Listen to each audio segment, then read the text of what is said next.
Hi, in this tutorial I want to show you how we can use Async mass volume to actually put pictures of another PDF into the document. Okay, so let's start with the document to create. In this document I'm gonna use a paragraph to replicate an image. As you can see, this image is part of the paragraph and you can check that it's in line with text over here. So this image is in line with text, but I want the image to be as wide as my page. So I'm gonna put it a little bit bigger, and then the width is gonna be the width that I have here, and then it's also part of that paragraph, but because this doesn't fit in one paragraph, it puts the image above. But still everything is in one paragraph, so that's important. Next up, let's take a look at the configuration. In the configuration I have a paragraph config type, as you can see, and it's linked to a data source called pictures from PDF. So let's take a look at this data source first, because this is important.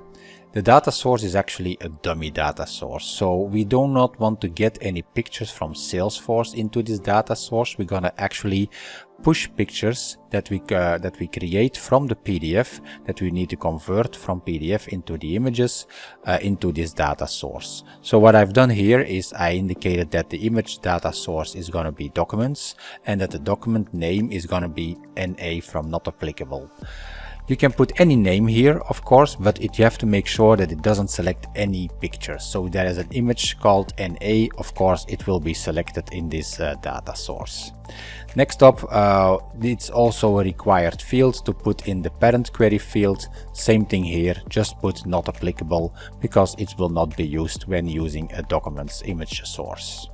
Okay, when this data source, we're gonna of course import in our doc config, as you can see over here, pictures from PDF. So that's the same data source that I've just shown here, imported, and that's the data source I'm gonna use to link to my paragraph. So this data source, pictures, it's a picture data source, is going to have multiple images. Imagine you have a PDF of 3 pages that you want to convert into images to put into your document. Then this data source is going to have 3 pictures to loop over. So for each picture it's going to create a new paragraph, and because the picture placeholder is in line with the paragraph, it's also going to replicate this entire paragraph together with the picture placeholder. That's exactly what we want. So we can select our picture data source here, link to the paragraph config type, and the merge field in this case is going to be PDF images. In the PDF images you would see over here that is this merge field, and this merge field is indicating our paragraph. I'm gonna not require this merge field anymore, so I'm gonna indicate merge field only as remove merge field action, so it will remove the merge field. Perfect. That is step 1. In the second step, obviously we have to import the images into the picture placeholder. For that we're gonna use a picture config type. The picture config type, we can indicate that we have to use the parent data source, because in the parent we're going to loop through all of the images that are in the data source.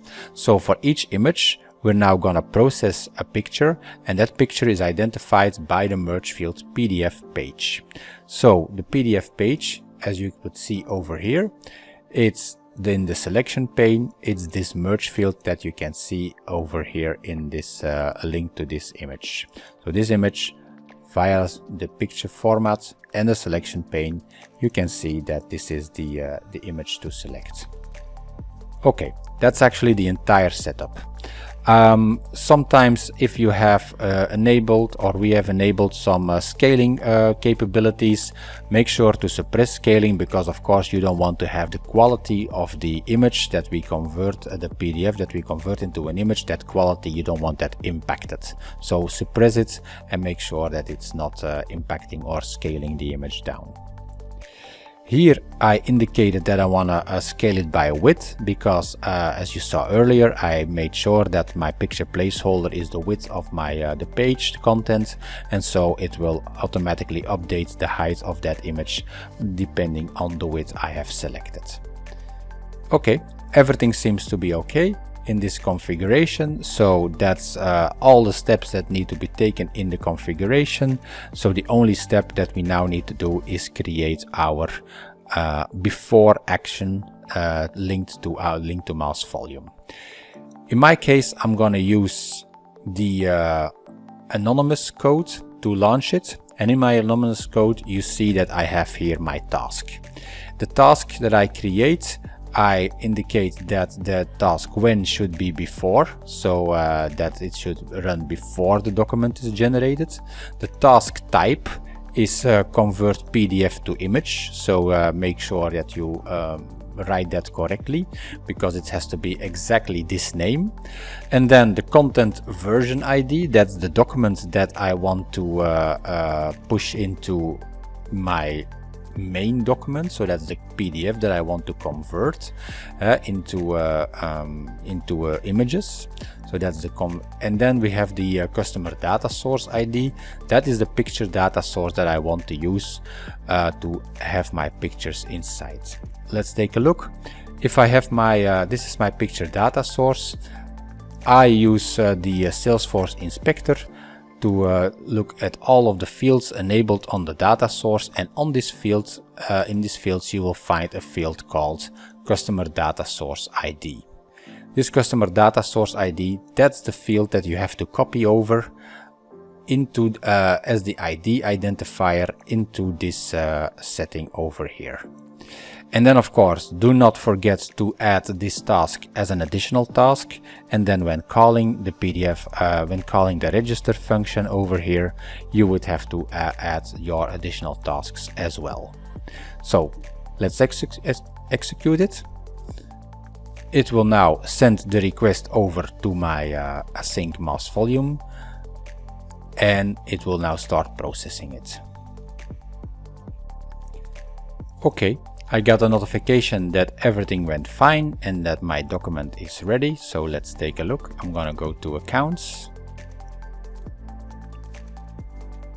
And on this account, there should be a new document.